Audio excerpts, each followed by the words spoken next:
Hello students, welcome to think study.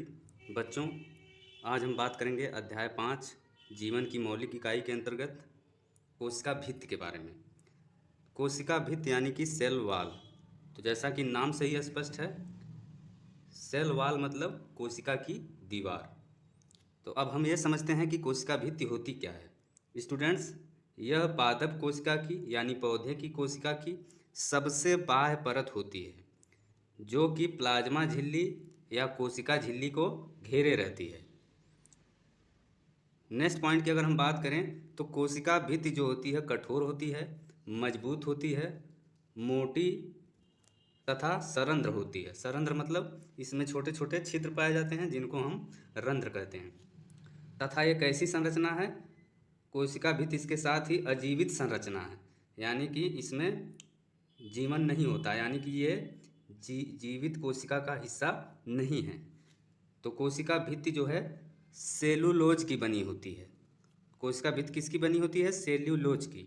तो अब हम नोट में एक महत्वपूर्ण पॉइंट की बात करते हैं कि सेलुलोज होता क्या है।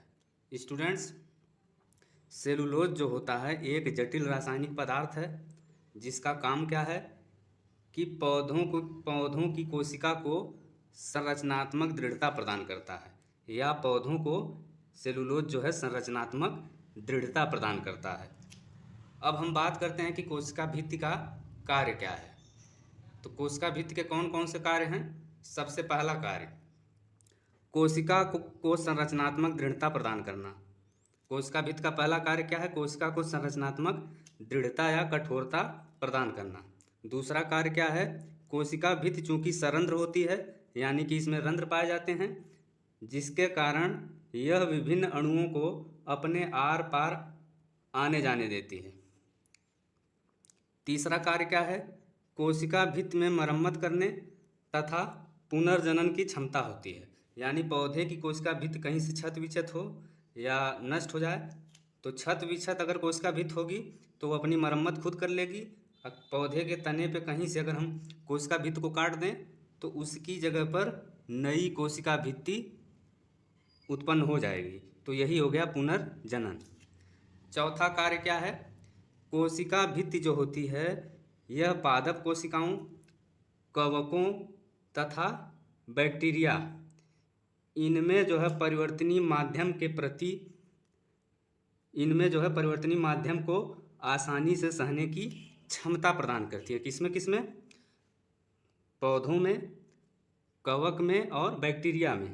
तो ये कैसे होता है इसको हम समझते हैं। स्टूडेंट्स, हम जानते हैं कि जो कोशिकाएं होती हैं उनमें परासरण द्वारा अगर जल की हानि हो जाए, यानी कि बहिःपरासरण हो जाए, तो ऐसी स्थिति को हम कहते हैं जीव द्रव्य कुंचन। तो जीव द्रव्य कुंचन में क्या होता है? कोशिका का जो कोशिका झिल्ली होता है, यानी कि प्लाज्मा झिल्ली, वो संकुचित हो जाती है और कोशिका के अंदर के जो पदार्थ होते हैं वे भी संकुचित हो जाते हैं। तो ऐसी स्थिति से कोशिका को कौन बचाता है? कोशिका भित्ति। तथा दूसरी स्थिति क्या होती है कोशिका में कि अल्प परासरण दाबी विलयन अगर हो कोशिका के बाहर, यानी कि कोशिका के अपेक्षा तन विलयन हो, तो होता क्या है कि अल्प परासरण दाबी विलयन से कोशिका में जो है बाहर से जल आ जाता है, यानी कि कोशिका के अंदर अंतःपरासरण हो जाता है, जिसके कारण कोशिका क्या होती है? फूल जाती है। और जब कोशिका फूल जाती है तो कोशिका भित्ति पर दबाव डालती है, और उतना ही दबाव जो है कोशिका भित्ति कोशिका पर डालती है, जिससे कि कोशिका फट नहीं पाती। तो हम कह सकते हैं कि कोशिका भित्ति जो है कोशिका को अल्प परासरण दाबी विलयन में फटने से बचाती है, जबकि जंतु कोशिका में ऐसा नहीं होता। तो स्टूडेंट्स, ये था आज का वीडियो।